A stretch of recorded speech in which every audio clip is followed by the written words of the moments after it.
اللہ جس کو پتا ہے کہ آنسوؤں کی قیمت کیا ہے، آنسوؤں کی قدر کیا ہے، آنسو کی ایک آنسو کی قیمت کیا ہے، اس کا لاکھ لاکھ شکر ہے کہ جس نے ہماری آنکھوں کے اندھے کنویں کو وہ گوہرائے نایاب عطا فرمائے جس کی قیمت مصر کا بازار نہیں زہرا کا رومال ہے۔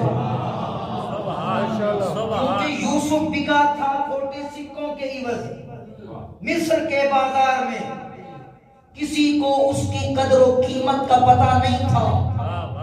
جاگ رہے ہیں ان کے بزرگ بھی جوان ہو جاتا ہے جب محبت اہل بیت میں بیٹھا ہو۔ اب ایسے کرنی جیسا بزرگ تھا، کمر باندھ کے کہتا تھا یا علی دیکھو نا جوانی کتنی حسین لگ رہی ہے، کیونکہ محبت اہل بیت بوڑھوں کو بھی جوان کر دیتی ہے۔ تو یعنی یہ جو مصر کا بازار وہ بکا تھا، یوسف کتنا حسین تھا، جس نے خریدا تھا وہ ساری زندگی غلامی میں مجبور ہوا۔ لیکن اب یہ سوچو کہ جو آتا ہے تطہیر کے در پہ، پھر اس کی قیمت جس کے آنسو رومال زہرا کی زینت بنے اس کی کیا ہوگی؟